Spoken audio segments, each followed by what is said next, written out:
Salut YouTube. Eh oui, bienvenue à la dictée numéro 4. Je vais lire le texte dans un premier temps, comme je le lirai à dans un cercle de lecture. Ensuite, je le lirai à façon dictée, puis je procéderai à la correction. Je rappelle qu'il n'y a pas de barème de points. J'estime que toutes les fautes comptent, néanmoins le score importe peu. Ce qui compte, c'est de faire des progrès, d'apprendre de nouvelles choses, d'en réviser d'autres. Apprendre une nouvelle règle d'orthographe qu'on ignorait, réviser une règle d'accord, apprendre un nouveau mot, etc. Plus que de noter vraiment, peu importe que vous fassiez 3 fautes, 10 fautes, 20 fautes, on s'en fout. Ce qui compte, c'est d'essayer de s'appliquer et de voir où est-ce qu'on a fait des fautes ou pas. Après, le score en soi... Un rappel, tout compte.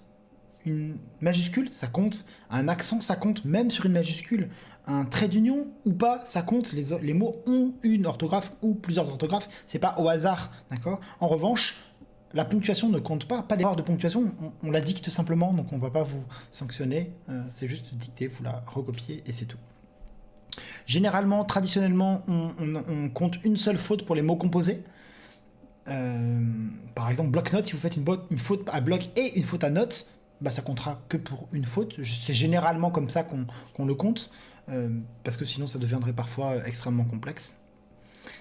Enfin, la dictée est difficile. Ce n'est pas une dictée de niveau collège ou même lycée. Non, c'est vraiment difficile.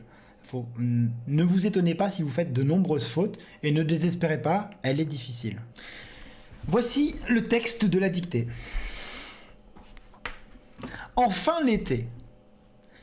L'arrivée de l'été coïncide généralement avec la fête de la musique, nationalement célébrée peu après l'ascension de Jack Lang au poste de ministre de la Culture sous Mitterrand. Généralement, car dans les faits, la saison de récolte de l'échalote ne commence pas toujours le 21 juin. En effet, la date exacte des solstices ensoleillés dépend des positions respectives de la Terre et du Soleil. Plus précisément, ce sont le passage d'Hélios au zénith à Taïwan et les caresses de ses rayons le long des côtes françaises de la Terre à Delhi qui déclenchent l'entrée des deux hémisphères adossés dans une nouvelle saison. D'un point de vue plus terre-à-terre, c'est à ce moment que les lycéens profitent de 2 semaines de latence pour s'enivrer et faire bonne chère en attendant les résultats du bac, la préparation d'un éventuel rattrapage et, 1 mois plus tard, le remplissage d'un conquédou afin de renflouer leurs poches juste à temps pour les estudiantines beuveries de la rentrée. Et vous, pendant ces beaux jours, vous êtes plutôt pénates décontractées, transhumances alpestres ou antipodes canaques? On y va? On y va. Enfin l'été! Point d'exclamation.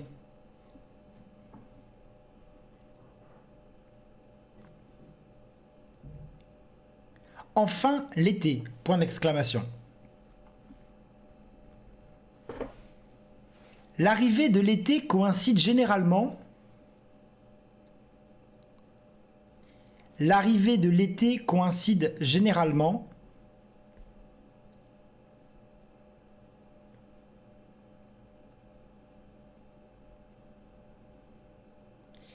L'arrivée de l'été coïncide généralement avec la fête de la musique, virgule, avec la fête de la musique, virgule,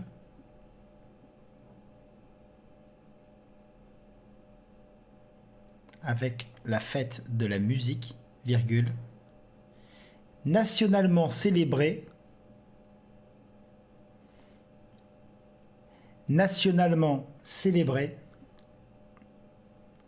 peu après l'ascension de Jack Lang,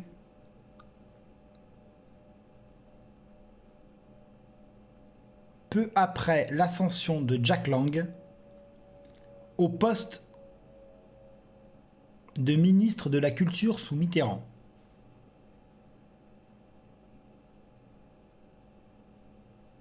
Peu après l'ascension de Jack Lang au poste de ministre de la Culture sous Mitterrand. Au poste de ministre de la Culture sous Mitterrand.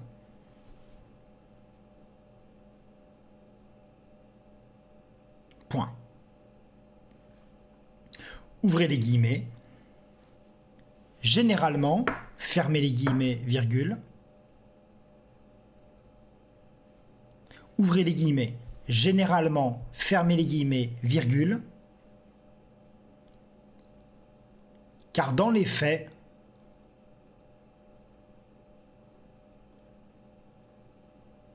la saison de récolte de l'échalote, car dans les faits, la saison de récolte de l'échalote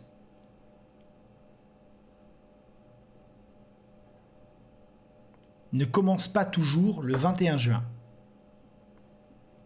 Ne commence pas toujours le 21 juin. Point. Car dans les faits, la saison de récolte de l'échalote ne commence pas toujours le 21 juin. Point. À la ligne, il n'y a pas de faute d'orthographe, de ponctuation, pardon. Donc si, bien sûr qu'il y a des fautes d'orthographe, c'est une dictée. Donc à la ligne. En effet, virgule,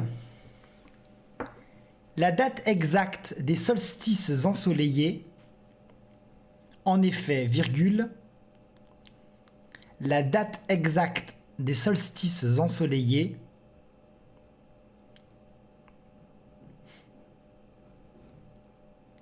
la date exacte des solstices ensoleillés dépend des positions respectives de la Terre et du Soleil.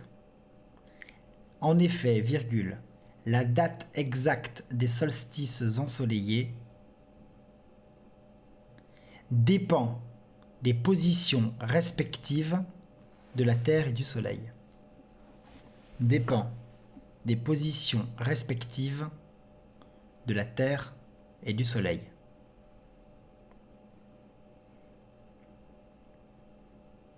Point. Plus précisément, virgule, plus précisément, virgule, ce sont le passage d'Hélios au zénith à Taïwan. Ce sont le passage d'Hélios au zénith à Taïwan et les caresses de ses rayons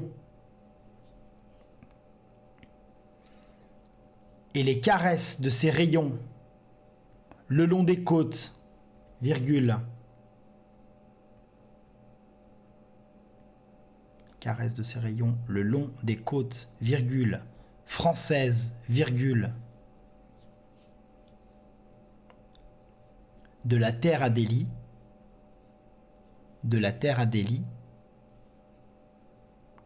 ce sont le passage d'Hélios au zénith à Taïwan et les caresses de ses rayons le long des côtes, virgule, française, virgule, de la Terre à Delhi, qui déclenchent l'entrée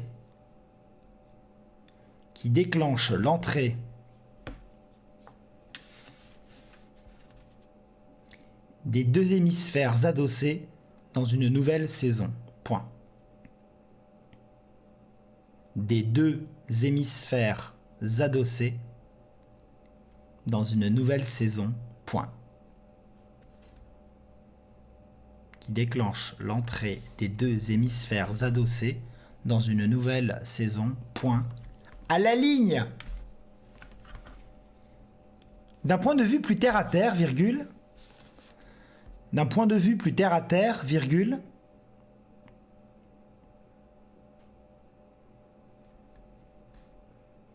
d'un point de vue plus terre à terre, virgule, c'est à ce moment que les lycéens profitent. C'est à ce moment que les lycéens profitent de 2 semaines de latence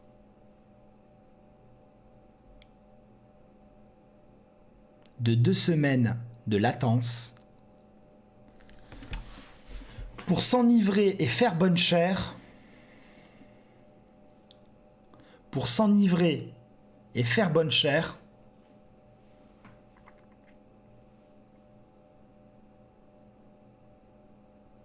en attendant les résultats du bac, virgule, pour s'enivrer et faire bonne chère en attendant les résultats du bac, virgule, la préparation d'un éventuel rattrapage et, virgule, la préparation d'un éventuel rattrapage et, virgule, la préparation d'un éventuel rattrapage et, virgule, un mois plus tard, virgule, un mois plus tard, virgule,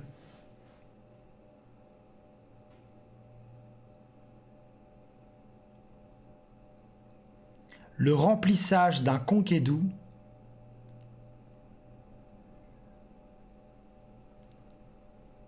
le remplissage d'un conquédou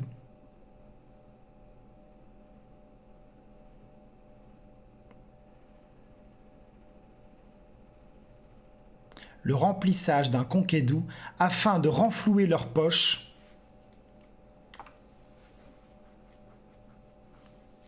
afin de renflouer leurs poches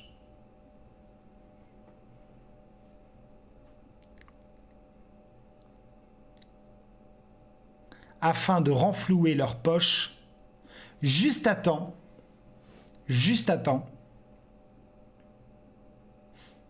pour les estudiantines beuveries de la rentrée. Point. Juste à temps pour les estudiantines beuveries de la rentrée.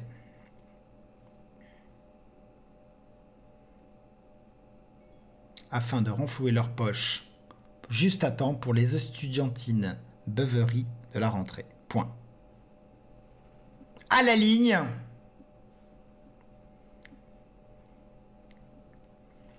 Et vous, virgule.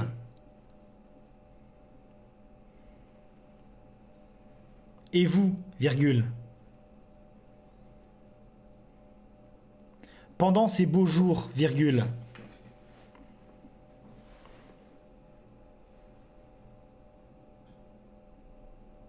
Pendant ces beaux jours, virgule.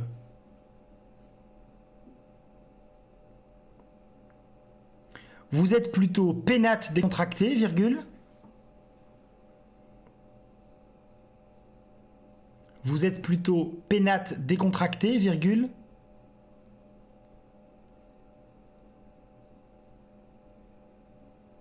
Transhumances alpestres.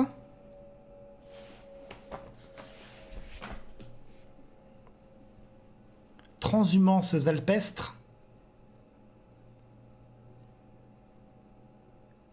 Ou antipode canac, point d'interrogation. Ou antipode canac, point d'interrogation. Et vous, virgule, pendant ces beaux jours, virgule, vous êtes plutôt pénate décontracté, virgule, transhumances alpestres ou antipode canac, point d'interrogation. Vous êtes prêts? On relit. Enfin l'été.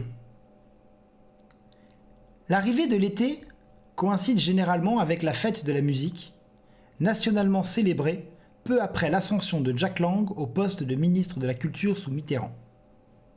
Généralement, car dans les faits, la saison de récolte de l'échalote ne commence pas toujours le 21 juin. En effet, la date exacte des solstices ensoleillés dépend des positions respectives de la Terre et du Soleil. Plus précisément, ce sont le passage d'Hélios au zénith à Taïwan et les caresses de ses rayons le long des côtes françaises de la Terre Adélie qui déclenchent l'entrée des deux hémisphères adossés dans une nouvelle saison. D'un point de vue plus terre-à-terre, c'est à ce moment que les lycéens profitent de 2 semaines de latence pour s'enivrer et faire bonne chère en attendant les résultats du bac, la préparation d'un éventuel rattrapage et, 1 mois plus tard, le remplissage d'un conquédou afin de renflouer leurs poches juste à temps pour les estudiantines beuveries de la rentrée. Et vous, pendant ces beaux jours, vous êtes plutôt pénate décontracté, transhumances alpestres ou antipode canac? C'est terminé? Avant qu'on passe à la correction, cher YouTube, tu peux mettre sur pause. Comme ça, t'attends pas 5 minutes devant l'écran et quand t'es prêt, Tu t'enlèves la pause. Allez, c'est parti. C'est la correction. Enfin l'été. Bon là, c'était pas très dur. Enfin l'été, c'était pas très dur. Je chiale car tu lis bien. Ah bon? Tu trouves? Oh, t'es fan, c'est pour ça, mais merci. Enfin l'été. Donc là, il n'y a pas de difficulté, il n'y avait pas de jeu de mots. Je me suis dit, t'es pas obligé de faire des jeux de mots à chaque fois, quoi. Entre filet à l'espagnol, bac à lauréat. Bon, hein? Allez, c'est parti. L'arrivée de l'été, bon, c'est une arrivée, un été, coïncide, on n'oublie pas le tréma sur le i, ce n'est pas coïncider, c'est coïncider. Ça ressemble à incidence, d'accord? Coïncide. Généralement, les adjectifs avec les adverbes formés à partir d'un adjectif sont habituellement, généralement, formés à partir de l'adjectif au féminin, doucement. D'accord? C'est pas le cas tout le temps, il y a des exceptions, mais c'est souvent comme ça, donc généralement. Coïncide généralement avec la fête de la musique. Alors, la fête de la musique. J'ai dit quoi? J'ai dit accent circonflexe? Ah non, d'accord, c'est bien un tréma, oui, un i tréma. Le i, alors le tréma sur une lettre, ça demande à ce que le mot que la voyelle qui se trouve juste avant le tréma se prononce. C'est assez chelou, mais c'est comme ça. Le tréma sur le i veut dire la voyelle qui est avant moi, en l'occurrence là le o, doit se prononcer. Donc on doit lire coïncider. C'est ça que ça veut dire le tréma. Pour prendre un autre cas, j'ai pas mis dans cette dictée, mais Noël. N-O-E tréma L. Donc le tréma sur le E dit attention, le O d'avant, ça se prononce Noël. D'accord? C'est pour ça que l'adjectif, par exemple, aigu, A-I-G-U, a pour féminin E tréma. C'est-à-dire qu'on écrit au féminin A-I-G-U, E tréma, et non pas comme on serait plutôt tenté de l'écrire spontanément, U tréma E. Non, le tréma est sur le E pour signifier attention, le U qui est avant, il faut le prononcer. Comme ça, on prononce aigu, et le E muet, alors même que s'il n'y avait pas de tréma, on prononcerait aig, A-I-G-U-E. Mais le tréma dit la voyelle d'avant, il faut la prononcer. Ok? Donc coïncide généralement avec la fête de la musique. Alors pour la fête de la musique, pour l'histoire de majuscules, je vous l'ai déjà dit, la majuscule se met sur le mot important, le mot qui caractérise ce dont on parle. La fête de la musique, c'est pas une fête comme ça au hasard, une fête de musique ou une fête où on fait de la musique. Non, c'est la fête de la musique précisément. On parle de l'été, d'une date précise, de la fête de la musique instaurée et célébrée avec Jack Lang, le ministère. Voilà, c'est une chose, pas du tout, une fête, pardon. Aujourd'hui internationale, mondiale, c'est la fête de la musique. C'est quelque chose d'extrêmement précis. La fête en soi, c'est juste une célébration et c'est musique, le mot important. C'est musique qui caractérise le fait qu'on parle bien d'un événement précis dans l'année. Donc c'est fête sans majuscule et musique avec un M majuscule. S'il n'y avait pas de M, de majuscule à musique, ça voudrait dire c'est une fête de la musique un peu au hasard, n'importe quel endroit, n'importe quelle ville, n'importe quelle date, etc. Là, c'est vraiment une fête en particulier. Nationalement, bon, pas de difficulté, hein, comme généralement, c'est fabriqué à partir du féminin. Nationalement célébré. Alors là, c'était pour la première fois. Elle a été célébrée pour la première fois le 21 juin 1982. Alors, si je dis pas de bêtises, c'est ça, alors que Jack Lang est devenu ministre de la Culture sous Mitterrand en 1981, en mai 81. Mitterrand a été élu le 10 mai 81, donc son gouvernement traditionnellement a été, annoncé environ, un petit peu après, voilà. Ou 82-83, faudra vérifier. Nationalement célébré peu après l'Ascension, donc là, c'est pas la fête, l'Ascension, hein, c'est un bon exemple, donc si c'était la fête, le jour férié, l'Ascension, ce serait une date particulière, l'Ascension. D'accord, on mettrait une majuscule. Mais là, c'est l'Ascension, c'est le fait de monter. Ascension. Quahog 2013, bienvenue. Vous voulez une petite anecdote? Temps mort, YouTube. Tu l'auras pas celle-là. Quahog, c'est un mot qui est défini dans le dictionnaire du Scrabble par 3 mots de 4 lettres. Quahog, il est défini en 3 mots de 4 lettres. Il est défini en tant que Queb, Q-U-E-B, point, qui veut dire québécisme. Ce serait donc un terme employé initialement, en tout cas au moins au Québec. Zool, Z-O-O-L, qui signifie zoologique. Zoologique, c'est du monde de la zoologie, du monde des animaux. Donc c'est Queb, Zool, Et la définition, enfin, le mot de la définition, c'est clam. C-L-A-M, qui désigne peut-être un mollusque bivalve ou un truc comme ça. Voilà. Donc la définition dans le dictionnaire du Scrabble de Quahog, c'est nom masculin, kib, zool, clam. Voilà, c'était juste la petite anecdote, c'est 3 mots de 4 lettres. Voilà. On reprend YouTube. Eh, salut, ça va? Comment ça va YouTube? Depuis le temps, ouais, ton mère. Ouais, bon. Nationalement célébré, alors c'est pas un concombre de mer du tout. Un concombre de mer, c'est une holoturie. Ah ouais, tu dois savoir ça, so much. Bref, fin de la musique. Nationalement célébré, peu après l'ascension, donc c'est juste le fait de monter, vous pouvez l'associer à descendre. Ascendre, c'est le contraire. Il n'y a plus le verbe dans notre dictionnaire, mais c'est ascendre. A-S-C-E-N-D-R-E, ça vient de là, hein. Ascendere, j'imagine, ou ascendere en latin. Donc c'est pour ça que ça s'écrit comme descendre. Descendre, c'est D-E-S-C-E-N, mais ascension, c'est A-S-C-E-N, en l'occurrence. Peu après l'ascension de Jack Lang, bon bah Jack Lang, ça s'écrit comme ça. Hein. Jack, d'ailleurs si on le prononce Jack, c'est pas par coquetterie, hein, c'est vraiment J-A-C-K. Jack Lang au poste, alors au poste c'est le poste, de ministre de la Culture, exactement la même règle qu'avec la majuscule à fête de la musique, c'est pas ministre qui est important. C'est culture. C'est culture qui fait que c'est unique.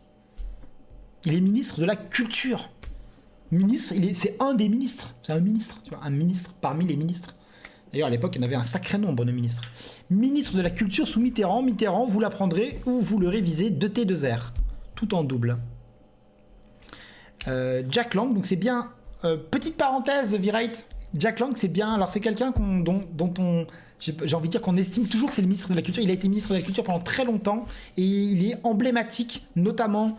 suite à sa création de la fête de la musique, il avait vraiment été extrêmement apprécié à l'époque et voilà, c'est bien Jack Lang, c'est son prénom qui est comme ça, Jack Lang. Au poste de ministre de la Culture, donc sous Mitterrand donc 2T2R, hein, contrairement à ce qui est écrit dans le RERC. Je sais pas s'ils ont corrigé la faute depuis sur au-dessus des portes du RERC, vous avez le diagramme qui représente les différentes stations, et il y a une faute à Bibliothèque François Mitterrand, il n'y a qu'un seul R. Voilà. Ministre de la Culture sous Mitterrand. Je ne sais pas si je vais le laisser sous dans YouTube, mais on verra. On continue. Généralement, donc, car dans les faits, la saison de récolte... Alors là, normalement, il n'y a pas de faute. Hein. Généralement, car dans les faits, la saison de récolte de l'échalote... Eh oui, échalote, il n'y a qu'un seul T. L'échalote, c'est un seul T. Ne commence pas toujours le 21 juin. Ne commence pas toujours le 21 juin. Alors là, j'ai mis l'orthographe. Alors, je ne vous ai pas précisé de l'écrire en nombre ou en lettres. Donc, si vous l'avez mis 21, 21, 2, 1, c'est assez classique de l'écrire comme ça. Donc, il y aurait, à mes yeux, pas de faute, à partir du moment où je n'ai pas précisé. Alors, 21, ça s'écrit comme ça. 21, 20 et 1. Pourquoi il n'y a pas de trait d'union? Parce que c'est ET qui fait la liaison, l'union entre 20 et 1. 22, on met un trait d'union parce qu'il n'y a rien entre 20 et 2 et on veut savoir que c'est la même chose, donc on met un trait d'union. Néanmoins, la réforme de 1990, la fameuse réforme de 1990, votée largement, appréciée, approuvée, validée, tout ce que vous voulez par les plus réfractaires des académiciens, notamment, impose, ou autorise plutôt l'orthographe avec des traits d'union partout, dans 96, 92, 61, 31, 37, partout. 321, on met 50 000 traits d'union, etc. Donc, si vous avez mis 2 traits d'union, étant donné que la fameuse réforme de 90 entre de plus en plus dans les dictionnaires, ce n'est pas compté comme une faute. Donc, on peut écrire 20 traits d'union et trait d'union 1, indépendamment de toute redondance de l'union entre 20 et 1. Voilà. Donc, il n'y a pas de faute. Enfin, juin, c'est un mois de l'année. Pas de majuscule au mois de l'année, ni au jour de la semaine, ni... non. Juin. On pourrait même mettre un S à juin au pluriel. Il y a une chanson « Ne me quitte pas » écrite par Jacques Prévert, si je ne dis pas de bêtises, et chantée notamment par Jacques Brel, qui disait « Il est des terres brûlées, donnant plus de blé qu'un meilleur avril. » Donc il dit bien un meilleur avril, ça veut dire qu'on peut considérer qu'il y a plusieurs janvier, plusieurs février, plusieurs avrils, des avrils différents les uns des autres. Donc dans ce cas-là, on mettrait des avrils, A-V-R-I-L-S. Même si ça paraît un peu étrange, on pourrait dire des juins particulièrement chauds. Et un juin. En effet, virgule, alors là on parle d'un point de vue un peu plus scientifique, la date exacte des solstices ensoleillés, on dit un solstice. Ça s'écrit comme ça, S-O-L-S-T-I-C-E-S. Ensoleillé et S, parce qu'on dit un solstice. Un équinoxe, une équinoxe, un équinoxe. Bah, du coup, je sais plus. Un équinoxe, une équinoxe. Je ne vais rien dire sur équinoxe. Ce mot n'a pas existé dans ma vidéo. Et en effet, la date exacte des solstices ensoleillés dépend des positions respectives de la Terre et du Soleil. Et là, on parle de la Terre précisément, pas de la matière, on parle de la planète Terre, et on parle de The Star, le Soleil précisément. Donc comme pour ministre de la Culture, comme pour fête de la musique, c'est précisément la Terre et le Soleil. Donc on met une majuscule pour le distinguer. On ne mettra pas de majuscule à Terre si on parle de la matière, et on ne mettra pas de majuscule à Soleil si on parle de Soleil d'une manière un peu plus imagée, un peu plus juste la chaleur du Soleil, etc. C'est pas le fait que ce soit cette étoile en particulier, c'est le fait que ce soit une étoile. Donc on continue, alors, beaucoup de fautes de majuscules en ce début de dictée. C'était pas volontaire, mais bon, parfois, sous ma plume, ça vient comme ça. Plus précisément, ce sont le passage... Alors, il y a deux choses, en fait. Ce sont lui et elle qui... Ce sont le passage d'Hélios et... etc. Et les caresses. Donc, ce sont le passage d'Hélios. Hélios, c'est pas... Alors, d'après mes lectures et mes recherches... Hélios n'est pas le dieu du soleil, c'est la personnification du soleil. C'est subtil. Donc Hélios, qu'on retrouve dans héliogravure, héliocentrisme, héliotropisme. Hélios, donc c'est le passage d'Hélios au zénith à Taïwan. Il y a un tréma sur Taïwan. En français, on écrit Taïwan avec un tréma. Ouais, sinon on dirait Taïwan, mais c'est comme ça. C'est la graphie française, en tout cas, prend un tréma. Le passage d'Hélios au Zénith. Alors Zénith, c'est pas la salle de spectacle qui existe dans à peu près toutes les villes. Ce n'est pas pour être en haut de l'affiche peut-être. Non, c'est juste la position qui se trouve à la verticale de celle où le sujet se trouve. Le moment du solstice, c'est quand la Terre, donc, qui est penchée par rapport au Soleil, son axe n'est pas vertical, n'est pas perpendiculaire au plan de son orbite. Il est un peu penché. D'accord ? Donc au moment de l'équinoxe de printemps ou d'automne, l'équateur reçoit le rayon perpendiculaire à la surface de la Terre à cet endroit-là, et quand c'est au moment du solstice d'été, dont on parle dans la dictée, le rayon du Soleil arrive à la perpendiculaire de la Terre au niveau du tropique du Cancer, qui se trouve au nord, et il s'avère que Taïwan, l'île Taïwan, se trouve en plein sur le tropique du Cancer. Donc ce sont le passage d'Hélios au zénith à Taïwan et les caresses de ces rayons, caresses insolaires, les caresses de ces rayons le long des côtes, selon les côtes, virgule française. Française est là un adjectif qui caractérise les côtes, qui est un adjectif qualificatif épithète du nom côte. Donc il n'y a pas de raison de mettre de majuscule. Des côtes françaises de la Terre Adélie. La Terre Adélie, c'est la partie de l'Antarctique, donc du pôle sud, du continent qui se trouve au pôle sud, qui appartient à la France. C'est la Terre Adélie, c'est comme ça. Ça s'appelle comme ça. De la Terre Adélie, qui déclenche ENT parce que c'est le passage et les caresses. Ce sont ces trucs qui déclenchent l'entrée des deux hémisphères. Donc ce sont le passage d'Hélios au zénith à Taïwan et les caresses de ces rayons, SES, les rayons d'Hélios, le long des côtes françaises de la Terre Adélie, qui déclenchent l'entrée des deux hémisphères adossés, on dit un hémisphère, dans une nouvelle saison. Dans l'hémisphère nord, on entame l'été, le jour du solstice d'été, et dans l'hémisphère sud, on entame l'hiver. Les deux situations étant symétriques 6 mois plus tard. Pour information, l'été a généralement lieu le 21 juin, mais en ce moment, c'est à peu près tous les 4 ans. Donc en 2020, l'année prochaine, il aura lieu le 20 juin. C'était le cas en 2016, en 2012 et en 2008 et en 2024. D'un point de vue plus terre-à-terre, donc là c'est une expression qui est proche de la Terre, qui ne s'éloigne pas des considérations terrestres, pragmatiques, concrètes. D'un point de vue plus terre-à-terre, c'est à ce moment, donc pas de trait d'union à terre, ça s'écrit comme ça. Il n'y a pas de règle, c'est comme ça. C'est une expression qui s'écrit comme ça. D'un point de vue plus terre-à-terre, c'est à ce moment que les lycéens, pas de difficulté, le lycéen profite de 2 semaines de latence, Latence, ça s'écrit avec un ENCE de latence. Il y a de la latence, un peu d'attente, de décalage entre le moment où ils viennent de passer leurs épreuves, là, qui se terminent pour la plupart lundi prochain, et les résultats qui arrivent à peu près dans 2 semaines. Profite de 2 semaines de latence pour s'enivrer. Alors s'enivrer, ça s'écrit avec un seul N. C'est bizarre, on dit bien s'enivrer. Il y a un autre verbe dans le même sens qui est s'enorgueillir. Ça s'écrit avec un seul N. Sinon, s'ennoblir, c'est avec 2 N, mais ce serait plutôt le N de noble qui viendrait à côté du N de en. De s'enivrer. Donc ça veut dire boire de l'alcool et se saouler, s'enivrer, ça vient de ivre, se devenir ivre. Et faire bonne chère, c'est une expression, bien manger, ça s'écrit faire bonne chère, C-H-E accent grave R-E. C'est comme ça, comme je le dis souvent. C'est une expression. Effectivement, même si on sait, et même d'autant plus si on sait que ça signifie bien manger, on a envie d'écrire C-H-A-I-R, on fait de la bonne chère, pas du tout. C'est faire bonne chère, C-H-E accent grave R-E. C'est comme ça, il n'y a pas de... Voilà. La préparation d'un éventuel rattrapage. Un bac en majuscule, non, le bac ne s'écrit pas en majuscule, c'est juste l'apocope de baccalauréat. Aucune raison de l'écrire bac en majuscule. Bac en majuscule, ce serait plutôt la BAC, la brigade anticriminalité. Ce serait plutôt ça, à la rigueur, parce que là, c'est vraiment un sigle qu'on pourrait comprendre, dont on pourrait comprendre qu'il s'écrive en majuscule, mais le bac, aucune raison de l'écrire en majuscule. La préparation, préparation, c'est pareil avant que ça arrive, d'un éventuel rattrapage, 2 T, un seul P. La préparation d'un éventuel rattrapage et, virgule, 1 mois plus tard...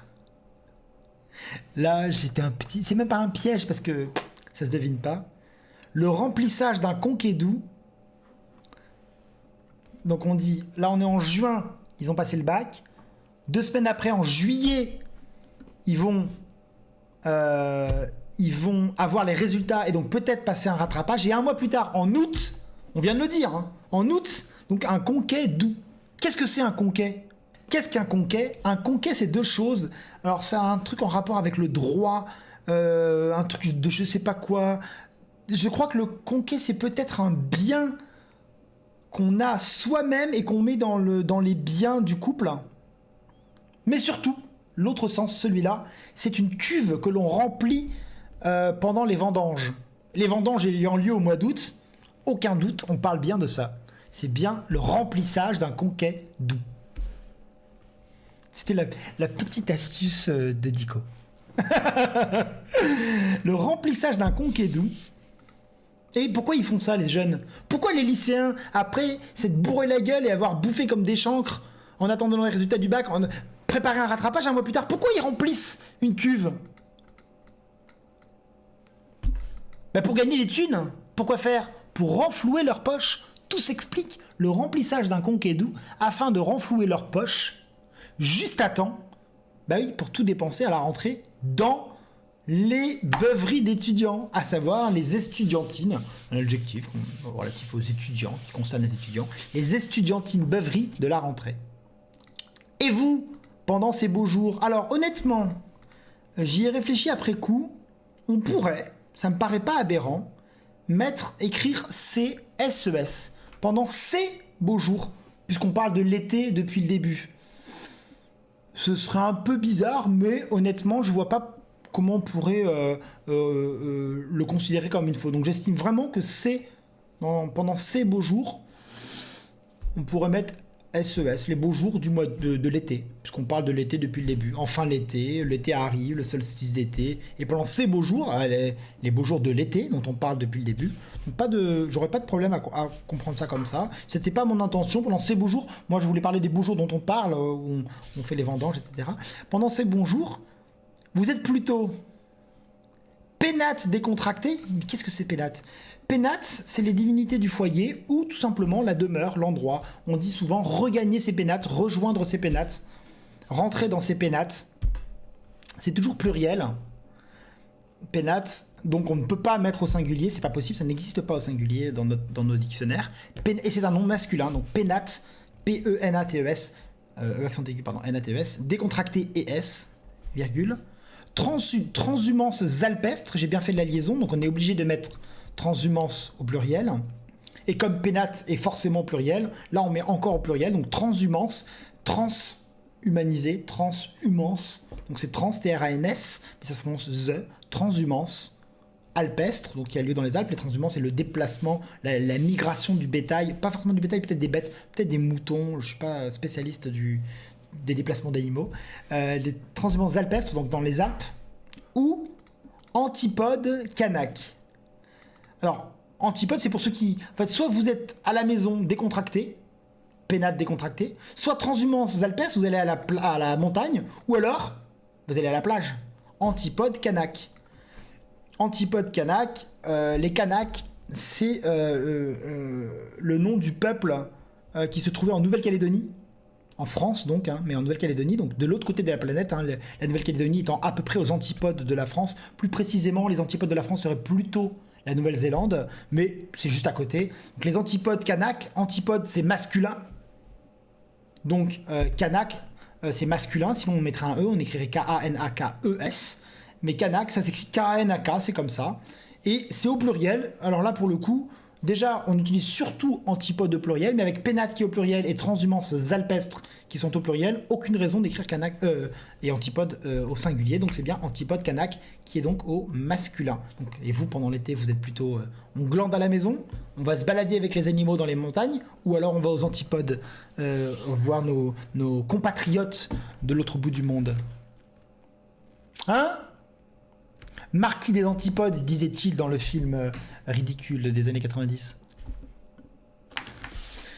Voilà, j'espère que ça vous a plu, mon petit YouTube chéri d'amour. J'espère que cette dictée t'a plu. N'hésite pas à mettre un petit pouce bleu en dessous, à t'abonner à la chaîne. Tu cliques vers là. Gling, gling, la petite cloche, le machin. Et partage si tu kiffes, vraiment. Partage. Et la semaine prochaine, je te ferai une dictée, mais seulement si tu es sage. Je vous fais plein de bisous d'amour et maintenant je parle avec mes viewers Twitch parce que j'ai aussi une chaîne Twitch, oui.